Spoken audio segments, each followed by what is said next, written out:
Unit 17. Part 1. Do you like science? Quite a bit, especially the parts related to astronomy.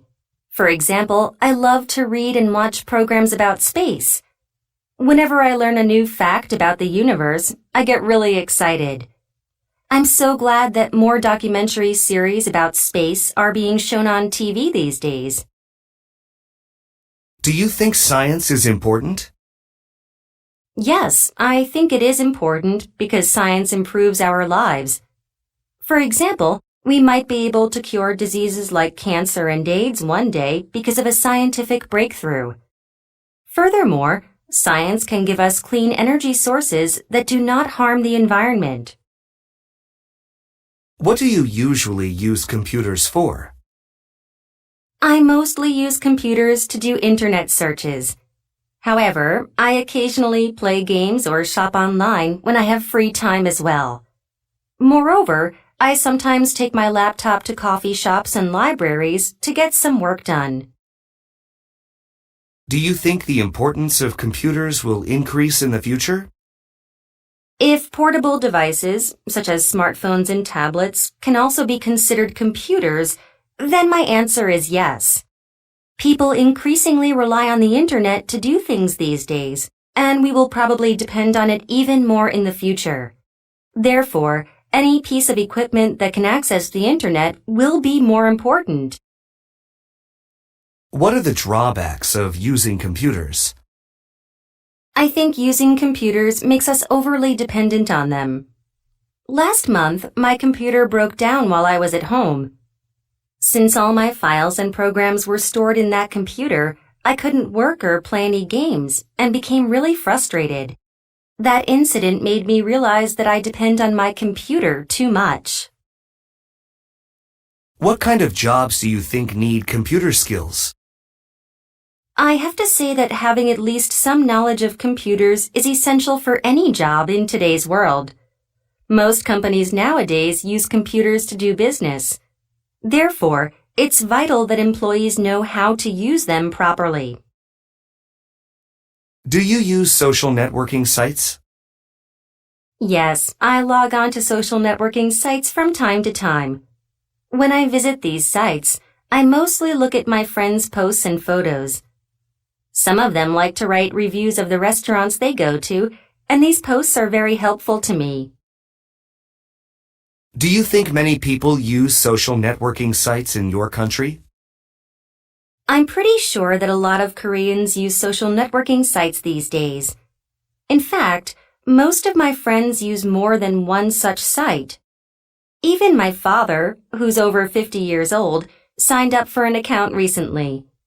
He visits the site to get in touch with his friends. Part 2. There are so many valuable mobile phone applications out there, but the map application comes to mind first. It, of course, shows basic maps, but it also gives detailed directions.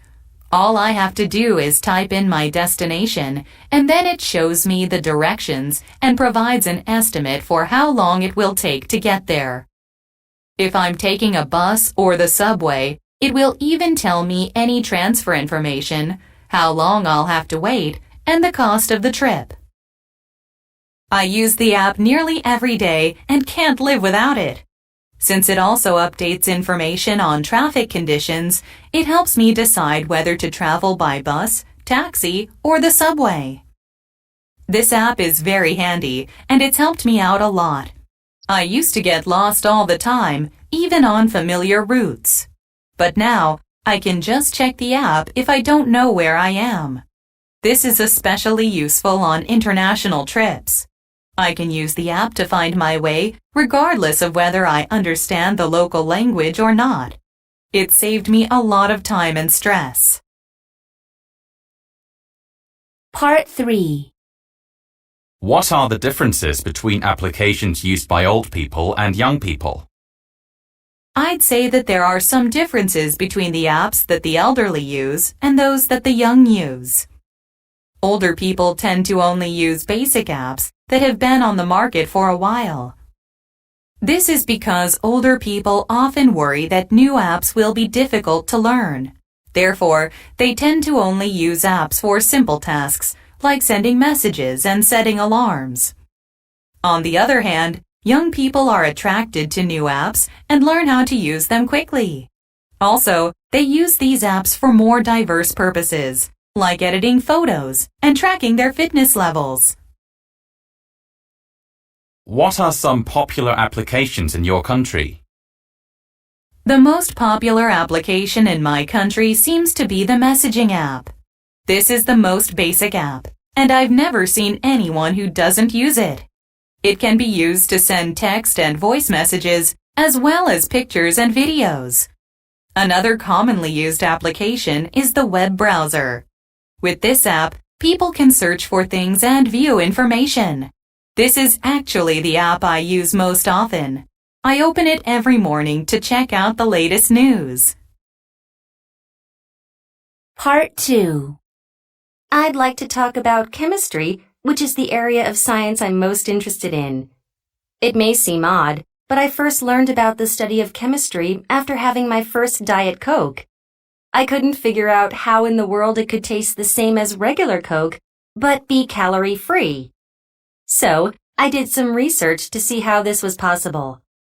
It turned out the secret is using artificial sweeteners as a substitute for sugar. Reading about these amazing chemicals made a big impression on me and got me interested in learning more.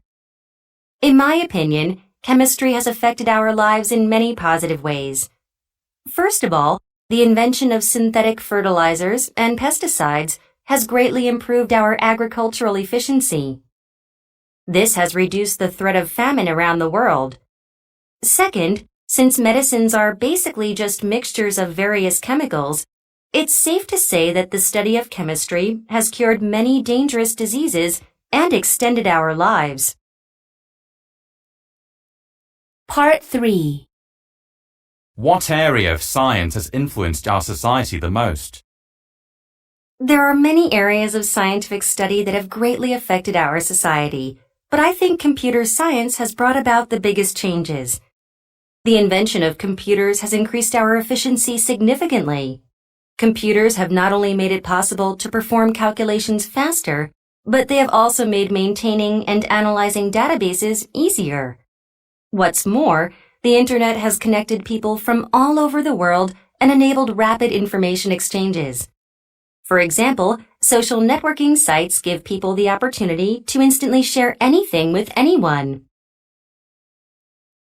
Are there any negative effects due to the development of science? Yes, I'd have to say that scientific development can have an unfavorable impact on society. To begin with, scientific invention can be detrimental to the environment. For instance, science has facilitated the production of harmful chemicals that create a lot of pollution. In addition, science threatens human life. One example of this is nuclear weapons.